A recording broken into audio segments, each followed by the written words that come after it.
கிறிஸ்துவுக்குள் அன்பானவர்களே, இயேசுவின் இனிய நாமத்திலே உங்கள் யாவரையும் அன்போடு வாழ்த்துகிறேன்.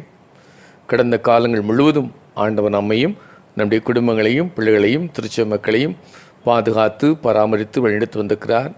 நம்முடைய அனைத்து தேவைகளையும் ஆண்டவர் சந்தித்து வந்திருக்கிறார். ஆண்டவருக்கு நன்றி செலுத்துகின்றேன். குறிப்பாக இந்த நெருக்கடியான சூழலிலும் ஆண்டவர் நம்முடைய தேவைகளை சந்தித்து நம்மை பாதுகாத்து பராமரித்து கண்ணின் மணி போல நம்மை வழிநடத்தி வந்திருக்கின்றார்.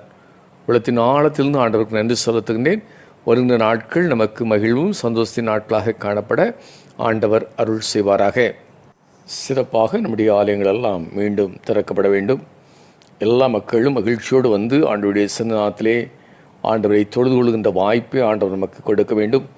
அதற்கான சூழலையும் வசதிகளையும் ஆண்டவர் நமக்கு ஏற்படுத்தி தர நாம் விசேஷமாக ஜெபிப்போம். ஆண்டவர் நம்மை ஆசீர்வதிப்பாராக. செப்டம்பர் மாதம் 5ஆம் தேதி ஆசிரியர் தினமாக நாம் கொண்டாடுகின்றோம்.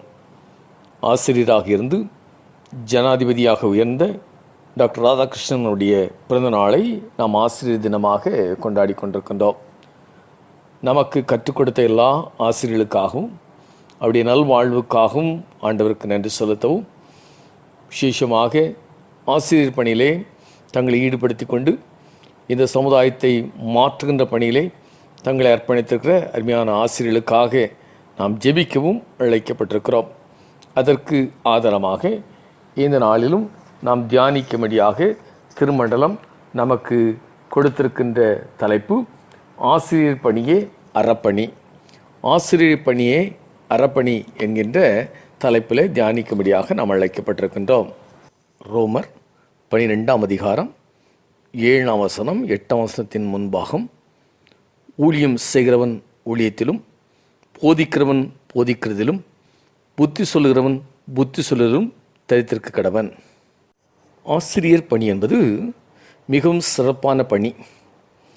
இத்தாலியைச் சேர்ந்த ஜூலியானா என்கின்ற ஒரு ஆசிரியர் இப்படி சொல்கிறார்: அன்னையும் தந்தையும் ஒரு குழந்தையை உருவாக்கி தருகின்றார்கள், ஆனால் ஒரு ஆசிரியர் உலகத்தையே குழந்தைக்கு தருகிறார் என்கின்றார். ஒரு அரசியல்வாதி அடுத்த தேர்தலை பற்றி கவலைப்படுகிறார், ஆனால் ஒரு ஆசிரியன் அடுத்த தலைமுறையை பற்றி கவலைப்படுகிறார். அறிவார்ந்த எதிர்கால சமுதாயத்தை உருவாக்குவதே ஒரு ஆசிரியனுடைய சிறப்பான பணி இருக்கின்றது. ஒரு சிறந்த ஆசிரியர் வகுப்பறைக்குள் மட்டும் ஆசிரியராக இருப்பதில்லை, அப்படி இருக்கவும் முடியாது. அவர் தன் வாழ்வின் பெரும்பகுதி நேரங்களிலே ஆசிரியராகவே இருக்கின்றார். அவர் சேவைக்கு எல்லை என்பதே இல்லை. அரிஸ்டாட்டில் ஒரு சமயம் தன் மாணவருடன் ஒரு ஆற்றின் கரைக்கு வந்தார். மாணவர்களை கரையிலே நிற்க வைத்துவிட்டு, ஆற்றில் ஏதாவது சுழல்கள் உள்ளதா என்று பார்த்து வருகிறேன் என்றார். அவர் ஆற்றில் இறங்கி பார்ப்பதற்கு ஆயத்தப்படுவதற்குள் அவரில் ஒரு மாணவன் ஆற்று தண்ணீரில் நீந்தி செல்வதை கண்டார். மறுகரை வரை சென்று திரும்பி வந்த அந்த மாணவன், குருவே, ஆற்றில் சுழல்கள் எதுவும் இல்லை, நாம் தைரியமாக ஆற்றை கடக்கலாம் என்றார்.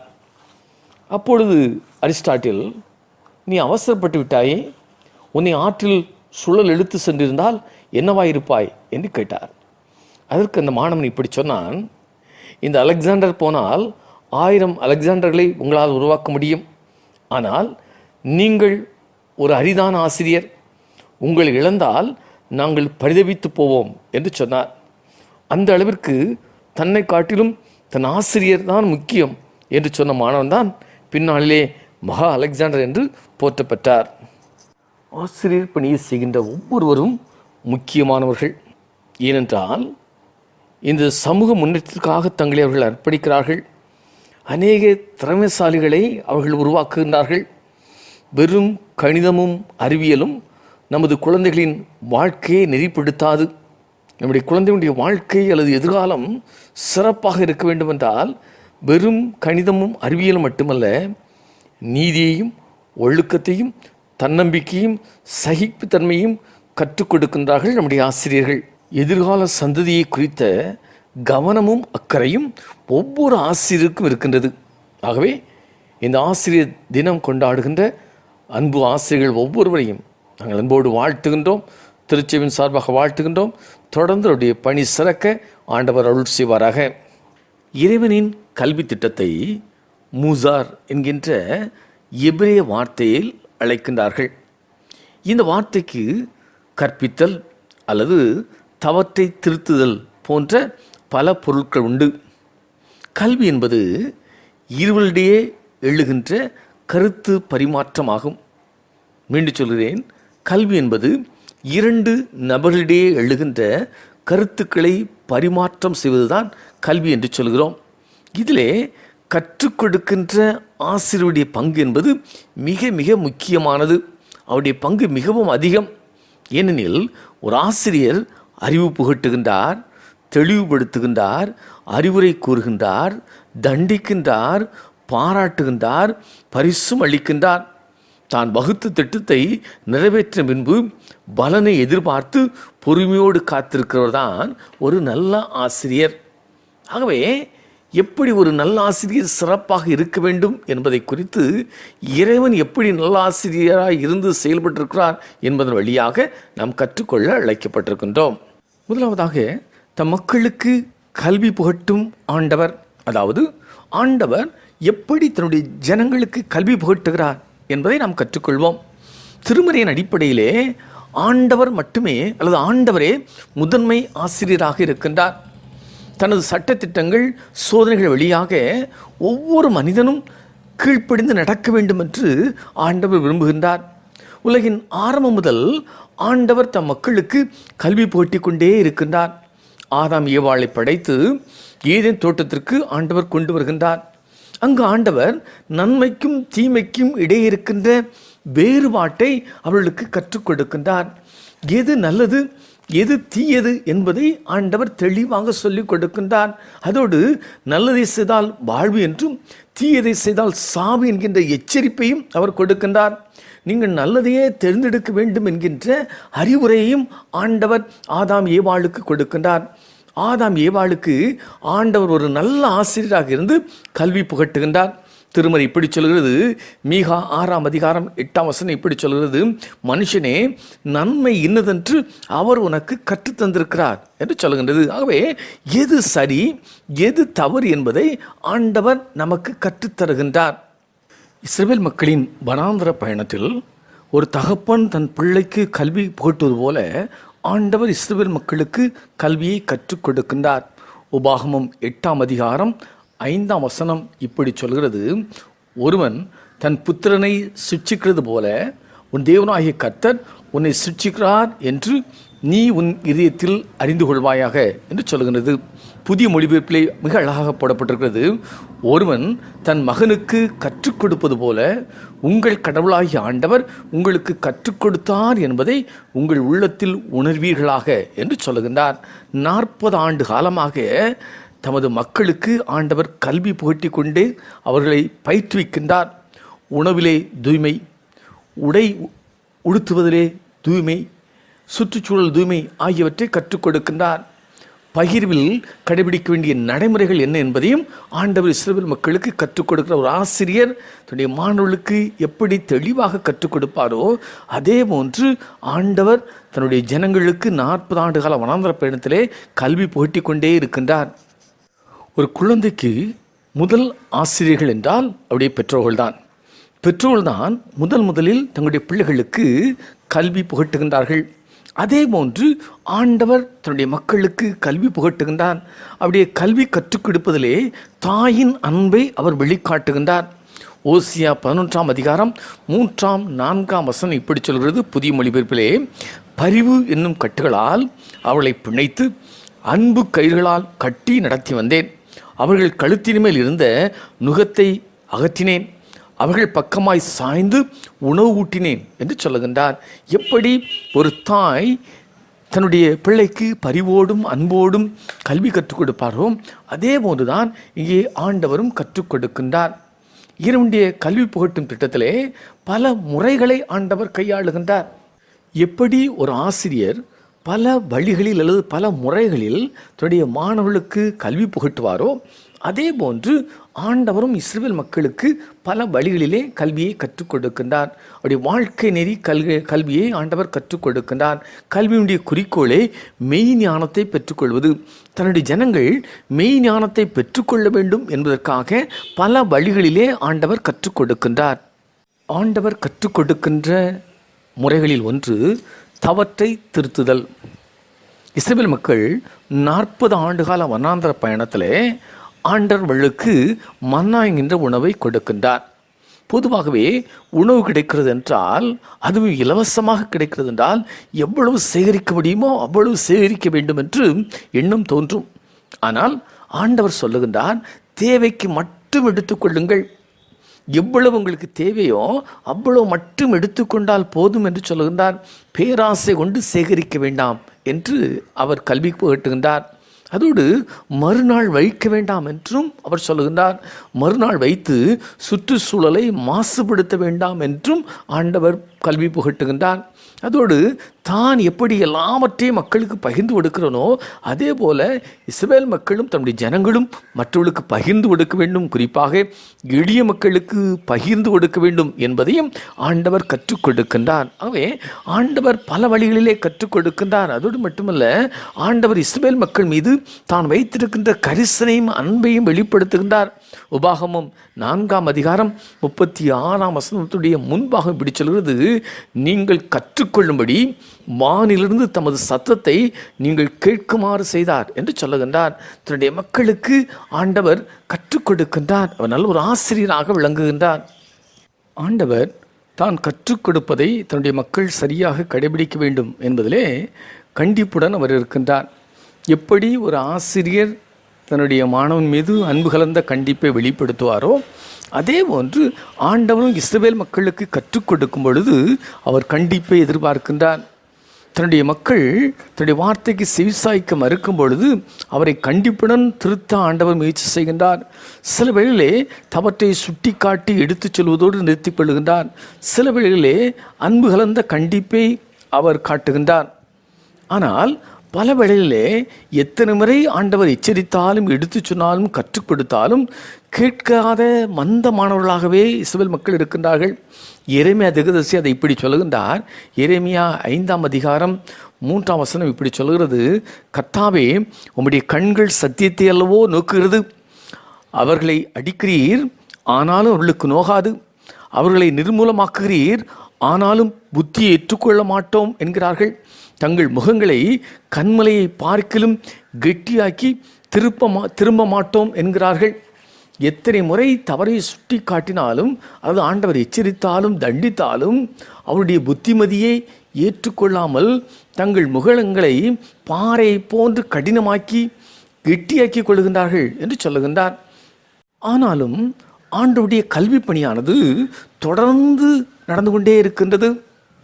ஒருவேளை இஸ்ரவேல் மக்கள் ஆண்டவருடைய வார்த்தைக்கு செவிசாய்க்காமல் இருந்தாலும் ஆண்டவர் தன்னுடைய பணியை செய்து கொண்டே இருக்கின்றார். எப்படி ஒரு ஆசிரியர், ஒரு நல்ல ஆசிரியர் தொடர்ந்து மாணவருக்கு கற்றுக் கொடுத்து கொண்டே இருப்பாரோ அதே போன்றுதான் ஆண்டவரும் தொடர்ந்து இஸ்ரவேல் மக்களுக்கு கற்றுக் கொடுத்து கொண்டே இருக்கின்றார். அவருடைய உள்ளத்திலே தன்னுடைய கற்பனைகளையும் கட்டளைகளையும் பதிக்கும் வரை ஆண்டவருடைய கல்வி பணியானது அல்லது ஆண்டவருடைய கல்வி பயிற்சியானது தொடர்ந்து கொண்டே இருக்கிறது என்பதை திருமறை நமக்கு சுட்டி காட்டுகின்றது.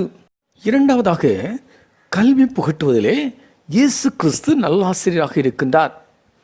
ஆண்டவருடைய கல்வி புகட்டும் பணி தன் குமாரனாகிய இயேசு கிறிஸ்துவின் வழியாகவும் தொடர்ந்து நடைபெற்று கொண்டே இருக்கின்றது.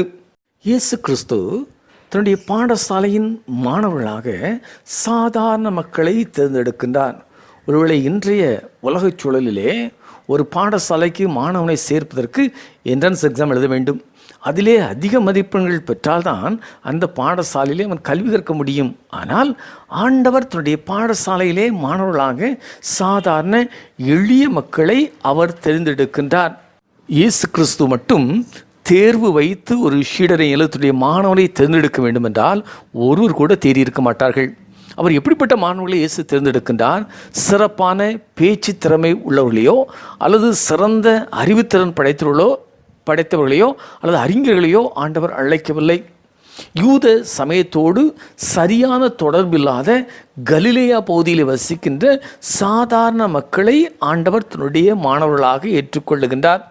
சொல்லப்போனால் யூதாஸை தவிர மற்ற அனைவரும் கலிலேயா பகுதியை சார்ந்தவர்கள் என்று சொல்லப்படுகிறது. புறையின மக்களோடு அதிகமாக தொடர்புள்ளவர்கள். இந்த மக்களையே ஆண்டவர் தன்னுடைய மாணவராக சேர்த்து கொள்கின்றார். அதோடு மட்டுமல்ல, வெவ்வேறு கூட்டத்தை சார்ந்தவர்களை ஆண்டவர் மாணவர்களாக எடுக்கின்றார். சிலர் மீன்பிடிக்கின்ற தொழிலை செய்கின்ற மக்கள். மத்தேயு ஆயக்காரராக வரி வசூலிக்கின்ற நபராக இருக்கின்றார். இந்த ஆயக்காரர்களை யூதர்கள் மிக கடுமையாக வெறுத்தார்கள். ஏனெனில் யூத மக்களிடம் அதிக வரியை வசூலித்து அதை ரோம அரசுக்கு செலுத்துகின்றார்கள் இந்த ஆயக்காரர்கள். ஆகவே தன்னுடைய இன துரோகிகள் என்று எண்ணினார்கள். இந்த ஆயக்காரர்களை வழிப்பறி கொள்ளையர்கள் என்று யூதர்கள் அழைப்பார்கள். ஆகவே யூதர்கள் வெறுக்கின்ற அந்த ஆயக்காரரிலிருந்து ஒரு மனிதனை ஆண்டவர் தன்னுடைய சீடராக தன்னுடைய மாணவராக வைத்துக் கொள்ளுகின்றார். அதோடு மட்டுமல்ல, செலோத்தே என்று சொல்லுகின்ற சீமோன் இயேசுவுடைய சீடரில் ஒருவராக இருக்கின்றார். இயேசுவுடைய காலத்தில் இந்த செலோத்தே என்று சொல்லுகின்ற யூத புரட்சியாளர்கள் அல்லது விடுதலை இயக்கத்தை சார்ந்தவர்கள் செயல்பட்டு கொண்டிருந்தார்கள். இவர்கள் யூத சமயத்தின் மீது யூத நாட்டின் மீதும் தீவிர பற்று கொண்டவர்கள். ரோம அரசாங்கத்துக்கு எதிராக செயல்படுகின்றவர்கள். ஆகவே ரோம அரசாங்கத்துக்கு எதிராக செயல்படுகின்ற இந்த செலோத்தே என்கின்ற இந்த கூட்டத்தை சார்ந்த செலோத்தே எனப்பட்ட சீமோனும் இயேசுவுடைய சீடர்களில் ஒருவராக இருக்கின்றார். ஆகவே பல தரப்பட்ட மாணவர்களை ஆண்டவர் தன்னுடைய கல்வி பாடசாலையிலே அவர் வைத்திருக்கின்றார். அதோடு மட்டுமல்ல, இயேசு கிறிஸ்து தன்னுடைய பாடசாலையில் படிப்பதற்கு மாணவர்களை தேர்ந்தெடுப்பதற்கு முன்னதாக இரவு முழுவதும் அவர் ஜெபித்த பிற்பாடு தன்னுடைய மாணவர்களை தேர்ந்தெடுக்கின்றார். நல்ல ஆசிரியர்கள் தன்னிடம் கொடுக்கப்பட்டிருக்கின்ற மாணவர்களுக்காக ஜெபிப்பது மிக மிக அவசியம். ஏனெனில் நாம் என்ன முயற்சி செய்தாலும் விளை செய்கிறவர் ஆண்டவர். ஆகவே அவருடைய உதவி இல்லாமல், அவருடைய ஒத்தாசை இல்லாமல் எதிலும் நாம் வெற்றியடைய முடியாது. எனவே மாணவர்களுக்காக ஜெபிப்பது மிக மிக அவசியம் என்பதை இயேசுடைய வாழ்விலே நாம் கற்றுக்கொள்ளுகின்றோம். இயேசுடைய கற்றுக் கொடுக்கின்ற இடமும் மாறுபட்டு கொண்டே இருக்கின்றது. திறந்த வெளியிலே அவர் கற்றுக் கொடுக்கின்றார், ஜெபாலயங்களிலே கற்றுக் கொடுக்கின்றார், தேவாலயத்திலே கற்றுக் கொடுக்கின்றார், மலைப்பகுதியிலே கற்றுக் கொடுக்கின்றார், கடற்கரை ஓரத்திலே இயேசு கற்றுக் கொடுக்கின்றார். ஆகவே இயேசுடைய கற்றுக் கொடுக்கின்ற இடம் மாறுகின்றது. அதே போன்று இயேசு கற்றுக் கொடுக்கின்ற மாணவர்களும் மாற்றம் வருகின்றார்கள். தம்முடைய சீடர்களுக்கு அவர் கற்றுக் கொடுக்கின்றார், பொதுமக்களுக்கு கற்றுக் கொடுக்கின்றார். தம்மிடம் கேள்வி கேட்ட அல்லது தம்மிடம் விளக்கம் கேட்ட பரிசேயர்கள், சதுசேயர்கள், வேதபாரகர், ஏரோதியர்கள் என்று சொல்லுகின்ற அதிகாரிகள், சபை மூப்பர்கள் அல்லது சமய தலைவர்கள் எல்லோருக்கும் இயேசு கிறிஸ்து கற்றுக் கொடுக்கின்றார். இயேசு கிறிஸ்துடைய போதனைகளில் அல்லது கற்றுக் கொடுக்கின்ற தன்மையில் சிறப்பம்சம் என்னவென்றால், சூழ்நிலைக்கு ஏற்றவாறும் மக்களுடைய தன்மைக்கு ஏற்றவாறும் அல்லது மாணவருடைய தன்மைக்கு ஏற்றவாறும் ஆண்டவர் கற்றுக் கொடுக்கிறார். உயர்ந்த உண்மையான ஆழ்ந்த கருத்துக்களை எளிதாகவும் தெளிவாகவும் அறிந்து கொள்ளுகின்ற வகையிலே இயேசுவுடைய போதனைகள் அமைந்திருக்கின்றது. பாமர மக்கள் கூட அவருடைய போதனையை நன்கு புரிந்து கொண்டார்கள். குறிப்பாக கடினமான இறையரசு அல்லது பரலோக ராஜ்யம் என்கின்ற கருத்தை எளிதான ஓமைகள் வழியாக சாதாரண மக்களும் பாமர மக்களும் புரிந்து கொள்ளும் இயேசு எடுத்து சொல்லுகின்றார். அதே வேளையிலே நிக்கோதேமு என்கின்ற அறிஞனுக்கு இயேசு மறுபடியும் பிறக்க வேண்டும் என்று சற்று கருகலான பதிலை சொல்லுகின்றார். இயேசுடைய போதனைகள் அதிகாரம் மிக்கவையாகவும் ஆற்றல் மிக்கவையாகவும் இருந்தது. அவருடைய கல்வி கற்றுக் கொடுக்கின்ற முறையை கேட்ட மக்கள் ஆச்சரியப்பட்டார்கள். இவரை போல யாரும் என்றும் பேசினதில்லை என்று சான்று பகர்ந்தார்கள். நல்ல ஒரு ஆசிரியரை போன்று கருத்தாழ மிக்க ஓமைகள், உருவகங்கள், புனைக்கதைகள், பழமொழிகள், மேற்கோள்கள், புதிர்கள் போன்றவற்றின் வழியாக இயேசு கிறிஸ்து கற்றுக் கொடுக்கின்றார். தன்னுடைய மாணவனின் கேட்டறியும் திறமைக்கு ஏற்றாற்போல் இயேசு கிறிஸ்து ஒரு நல்ல ஆசிரியராக கற்றுக் கொடுக்கின்றார். இதை கேட்ட அறிஞர்கள் அவருடைய ஞானத்தை கண்டு வியந்தார்கள். பகைமை உள்ளத்தோடு கேட்டவர்கள் கூட வியப்புற்று பார்த்தார்கள். அந்த அளவிற்கு இயேசு கிறிஸ்து நேர்த்தியாக கற்றுக் கொடுத்தார். இயேசு கிறிஸ்து நல் ஆசிரியர் என்பதற்கு இன்னொரு முக்கியமான காரணம், உண்மையான ஆசிரியர் தான் போதிப்பதோடு நின்று விடாமல் தான் போதித்தபடி எல்லோருக்கும் முன்மாதிரியாக வாழ்ந்து காட்ட வேண்டும். போதிப்பது என்பது எளிதானது, ஆனால் அதன்படி வாழ்ந்து காட்டுவது என்பது மிக மிக கடினம். இன்றைய உலகத்திலே பல தலைவர்கள் வழிகாட்டிகளாக இருக்கின்றார்கள். ஆனால் அந்த வழியிலே மற்றவர்களை போகச் சொல்வார்கள். எந்த கொள்கைக்காக எந்த தலைவனும் தீக்குளித்ததாக வரலாறு இல்லை. தொண்டர்கள் தான் தீக்குளிக்கிறார்கள். ஆனால் இயேசு அவர் என்ன போதித்தாரோ அதை அவர் நடைமுறைப்படுத்தி காட்டியிருக்கிறார், வாழ்ந்து காட்டியிருக்கிறார். ஏனென்றால் இயேசுவுக்கு வழியும் தெரியும், வழியை காட்டுவான், தான் செல்வார், நம்மையும் அழைத்து செல்வார். இதுதான் ஒரு நல்ல ஆசிரியருக்கு இருக்கின்ற பண்பு. நான் மீண்டும் சொல்கிறேன், ஒரு நல்ல ஆசிரியருக்கு வழியும் தெரியும், அந்த வழியை தன்னுடைய மாணவர்களுக்கு காட்டுவார், தானும் அந்த வழியிலே செல்வார், தன்னுடைய மாணவர்களையும் அதிலே அழைத்து செல்வார். இதுதான் ஒரு நல்ல ஆசிரியருக்கு இருக்கின்ற பண்பு. இயேசு கிறிஸ்துவுக்கு இந்த பண்பு இருந்தது. அவர் எதை சொன்னாரோ அதை சிலுவையிலே செய்து முடித்தார். தான் போதித்ததை அவர் சிலுவையிலே நிறைவேற்றி காட்டியிருக்கின்றார். தாழ்மை, அன்பு, பொறுமை, கனிவு, இரக்கம், சகிப்புத்தன்மை இவை அனைத்தையும் தன்னுடைய வாழ்விலே இயேசு கிறிஸ்து நடைமுறைப்படுத்தி காட்டி ஒரு நல்ல ஆசிரியராக, நல்ல முன்மாதிரியான ஆசிரியராக வாழ்ந்து காட்டியிருக்கின்றார் என்பதை திருமறை நமக்கு விளக்குகின்றது. எல்லாவற்றுக்கு மேலாக இயேசு கிறிஸ்து ஒரு நல்ல ஆசிரியர் என்பதற்கு சிறப்பான எடுத்துக்காட்டு என்னவென்றால், தன்னுடைய மாணவர்கள் தன்னை காட்டிலும் அதிகமான காரியங்களை செய்ய வேண்டும் என்று அவர் எதிர்பார்க்கின்ற அந்த நல்ல எண்ணத்தை நாம் பார்க்கின்றோம். யோவான் நற்செய்தி 14:12 இப்படி சொல்கிறது, நான் செய்கின்ற கிரியைகளை தானும் செய்வான், இவைகளை பார்க்கிலும் பெரிய கிரியைகளையும் செய்வான் என்று சொல்லுகின்றார். எந்த குருவும் தன்னை மிஞ்சுகின்ற சீடனை பொதுவாக விரும்புவதில்லை. நல்ல ஆசிரியர் மட்டுமே தன்னுடைய சீடன் தன்னை காட்டிலும் அதிகமாக செய்ய வேண்டும் என்று விரும்புவான். அதே போலதான் இங்கே இயேசு கிறிஸ்து சொல்கிறான், நான் செய்கின்ற கிரிகளை தானும் செய்வான், இவைகளை பார்க்கலும் பெரிய கிரிகளை தன்னுடைய மாணவர்கள் செய்ய வேண்டும் என்று ஆண்டவர் எதிர்பார்க்கின்றார். இதுதான் ஒரு நல்ல ஆசிரியனுடைய எண்ணமாக இருக்க வேண்டும். தன்னை காட்டிலும் தன்னுடைய மாணவர்கள் சிறப்பாக செய்ய வேண்டும் என்று ஒரு ஆசிரியர் எதிர்பார்க்க வேண்டும். இயேசு கிறிஸ்து நல் ஆசிரியராக நமக்கு முன்மாதிரியாக வாழ்ந்து காட்டியிருக்கிறார் என்பதை திருமறை நமக்கு கற்றுத்தருகின்றது. மூன்றாவதாக, இயேசு கிறிஸ்துவை போல நாமும் நல் ஆசிரியர்களாக இந்த உலகத்திலே வாழ்ந்து காட்ட வேண்டும். இயேசு கிறிஸ்து நல் ஆசிரியராக வாழ்ந்தது போல நாமும் அப்படி அடிச்சூழலை பின்பற்றி வாழ்ந்து காட்ட அழைக்கப்பட்டிருக்கின்றோம். ஆண்டவர் இந்த உலகத்திலே நம்மை சிலரை போதர்களாகவும், சிலரை ஆசிரியர்களாகவும், சிலரை மேய்ப்பர்களாகவும் தெரிந்தெடுத்திருக்கின்றார். ஒவ்வொருவருக்கும் ஒவ்வொரு பணியை கொடுத்திருக்கின்றார். இந்த பணியின் வழியாக இந்த சமுதாயத்தை கிறிஸ்துவின் முழு பருவநிலையை அடையச் செய்வது நம்முடைய கடமை, அல்லது முழு மனிதர்களாக மாற்ற வேண்டும். அதற்கு சிறந்த கல்வி அவசியம். சிறந்த கல்வி மட்டுமல்ல, நல் ஒழுக்கத்தையும் கற்றுக் கொடுக்க வேண்டும். ஒரு அறிஞர் இப்படி சொல்கிறான், நல் ஒழுக்கமே நல்ல கல்வியின் உன்னத விளைவு என்று சொல்லுகின்றான். ஆகவே ஒழுக்கமும் நீதியும் சகிப்புத்தன்மை உள்ள சமுதாயத்தை உருவாக்குகின்ற பொறுப்பு நம்மிடம் ஆண்டவர் கொடுத்திருக்கின்றார். இயேசு கிறிஸ்துவின் சீடர்களுக்கு கற்றலின் நடைமுறை சற்று கடினமாக இருப்பதற்கு காரணம் பணிவு அவரிடம் இல்லை, அல்லது தாழ்மையில் சற்று குறைபாடு உள்ளவர்களாக காணப்பட்டார்கள். ஏன் கற்றலின் நடைமுறையை அவர்களால் ஏற்றுக்கொள்ள முடியவில்லை என்றால், அல்லது இயேசுவை கற்றுக் கொடுப்பதை அவர்கள் சரியாக புரிந்து கொள்ளாததற்கு காரணம் தன்னை மறந்த நிலை, தன்னை மையமாக வைத்துக்கொள்வது, தன்னை உயர்த்துவது. இந்த நிலைதான் கற்றலின் நடைமுறையை அவளுக்கு கடினமாக்கியது. இயேசு தனது பாடு, மரணம், உயிர்ப்பு பற்றி தன்னுடைய மாணவர்களாகிய சீடர்களுக்கு அவர் கற்றுக் கொடுக்கிறார். 3வது முறையாக அவர் கற்றுக் கொடுக்கின்றார். ஆனால் அவர்கள் அதை குறித்த கவலையோ அக்கறையோ அவர்களுக்கு இல்லை. இயேசு கிறிஸ்து தம்முடைய மரணத்தை குறித்து சொல்லுகின்றார்.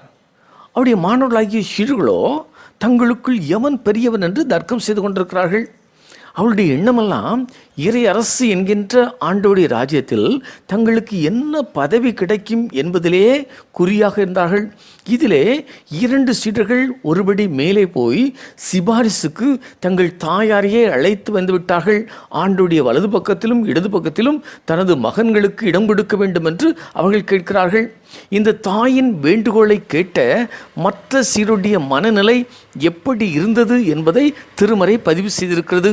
மத்தேயு நற்செய்தி நூல் 20ஆம் அதிகாரம் 24ஆம் வசனம் இப்படி சொல்கிறது, மற்ற 10 பேரும் அதை கேட்டு அந்த 2 சகோதரர் பேரிலும் எரிச்சலானார்கள் என்று சொல்லுகின்றது.